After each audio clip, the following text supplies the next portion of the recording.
And of course, Philippine candidate number 3, and where are you from? From Tarlac. From Tarlac. Malapit pa sila ito na ima? It's an hour away. Medyo. Medyo daw, ayan. You're English? No.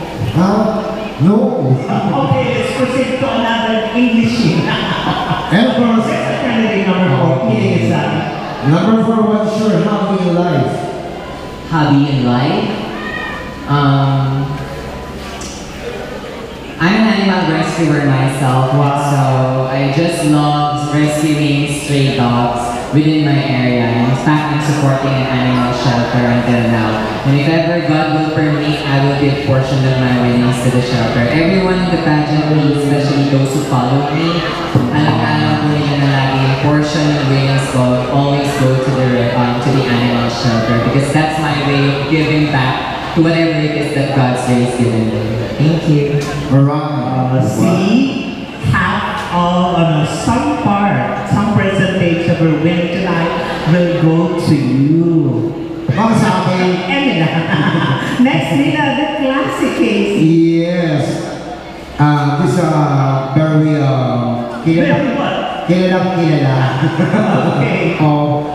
Casey Pakulan, right? Yes po. Do you have a boyfriend? Sa ngayon, since may dalawang gwapo dyan sa harapan, so I'm single just for tonight. Baka naman, sir. Wearing white t-shirt. Sino dyan? Yung cameraman? Either kahit kanina. Kahit ano lang daw. Thank you very much, candidate number 5. So let's begin here naman with the very petite candidate number 11. Hi, what's your name? Hello, Malaya. It's nice to be here. Hello. Yes, for the effort. Yeah. What's your beauty routine? Every night, I always make sure that I always have enough 8 hours sleep, and of course, I always drink water and rest. 8 hours. And yeah, proper diet, fish and vegetables. Yeah. Great, cute. Okay, the favorite of Ahmad, candidate number 10. Say Assalamualaikum. Assalamualaikum. I think you're, how young are you? 21. And still studying? No working. Oh, that's nice. Okay, reserve your question and answer later, okay? Hi, I've heard you are... I'm music RC. Wow, I hate numbers. You love it? Numbers? Yes, I actually do love numbers because numbers don't lie.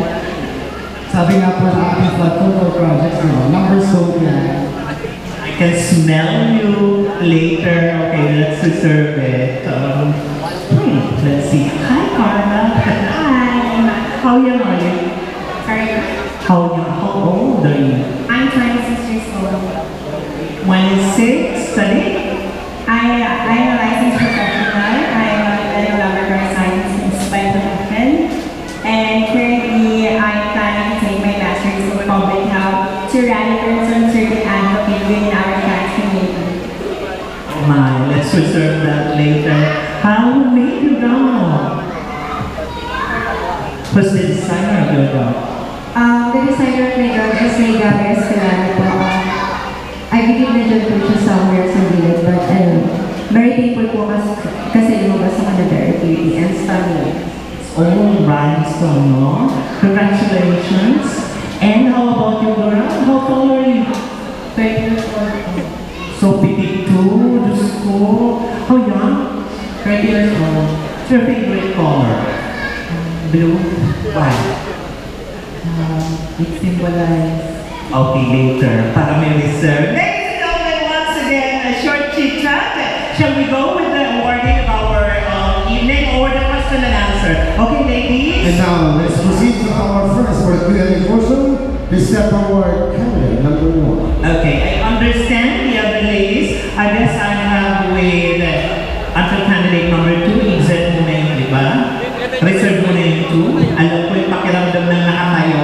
Go ladies! Pero dyan lang kayo ha, labas agad. Okay, let's have candidate number 1. This is the final round. Okay, galingan mo na siya. Okay. So, wala tayong time limit. Nakshi, no time limit. Okay. Palakpakan naman dyan, seryoso ang lahat. Come on. Ayan, maraming salamat. I'm pretty sure na ilan ang nanonood sa'yo, Wenceslao Mark. My God, hindi ko na-share kasi. Maging pa nakaibigan ka kasi. Yung nasa likod, ilan? Sa GBL, ilan? Kanina nag-aayos ako 1,000 plus, but sa'yo konti lang. Na 500? Wala. Anyway, kidding aside. Okay, you have chosen judge ng Marilyn Rose Bataing Arellano. Now, your question please. Wala tayong time limit. Okay, pero huwag naman 5 oras, ha?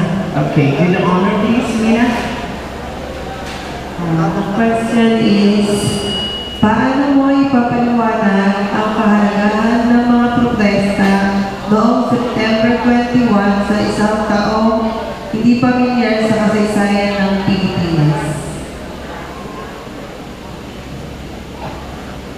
Sa tanong na kasulot. Paano mo ipapaliwanag ang kahalagahan ng mga protesta noong September 21 sa isang taong hindi pamilyar sa kasaysayan ng Pilipinas? Kunwari, may foreigner, hindi alam yung history ng Pilipinas. Paano may papaliwanag yung nangyari noong September 21 na protesta? Dahil tama na ang korupsyon. Yung ginawa sa EDSA na nung nakaraan lang. Kunwari ako, di ko alam, ano ba ang Pilipinas? Bakit may protestang ganun? Paano mo ipapaliwanag? Go!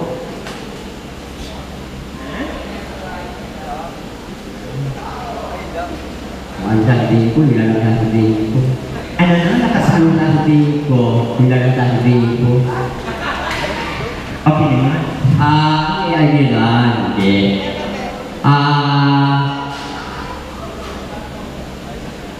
Dito po ako sasagot.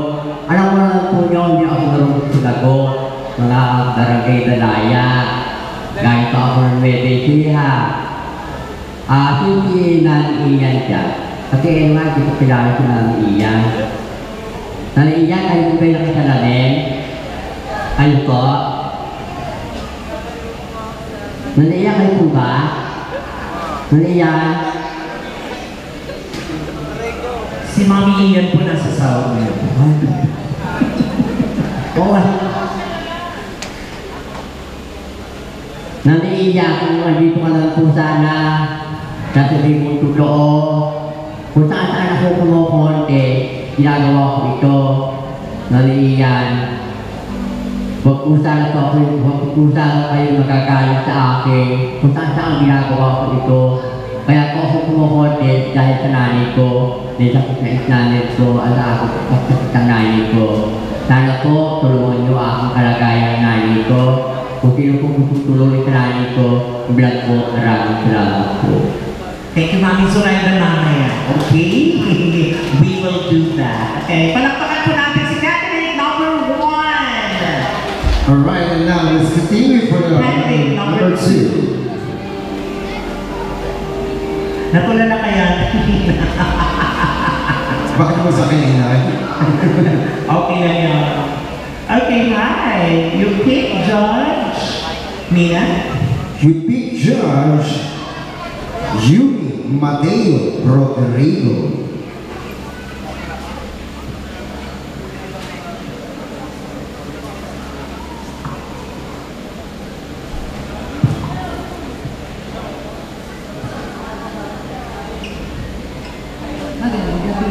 Magandang gabi din po. So, Tagalog na lang pipiliin ko para dali mo masagot, okay? Yes po.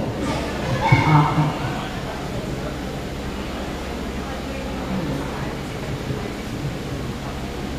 Sandali.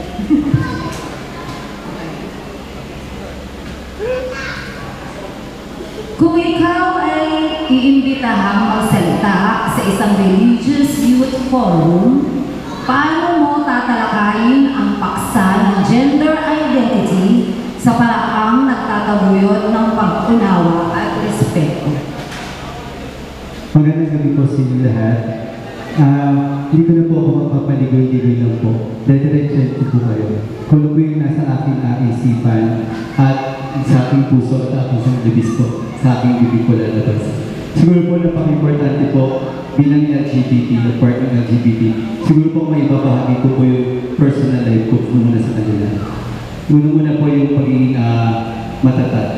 Kahit anong mangyari po sa buhay, pagkakatatanda po natin na yung pong pagiging matatag, kaibat po ng pagtsatsaga po at pagtitiis. Hindi niyo po nitatanong na ikwento ko po kanina na ang aking ina ay nasakit na psychosis po. Sa kabilang banda po nun, isa po sa source po ng aking pinagkakabuhayan, bukod po sa pagiging titera, ay ang pa-contest po. Nagpapakasakali din po ako. At kung hindi man po ako maging manalo po, at least may naiwan po ko isang tatlong magandang ehemplo po. Una, pagmamahal at takot sa Diyos. Pangalawa, pagmamahal sa pamilya. Pangatlo, pagmamahal sa kapwa. Magandang gabi po sa inyo lahat. Yun lamang po at magandang gabi. Alright, thank you so much. Billy Betty, number 2. Liz, may tatlo siyang sinabi. Now let's have the beautiful candidate number 3. Very calm. Miss B, Lo Cañado na. With the honor, please.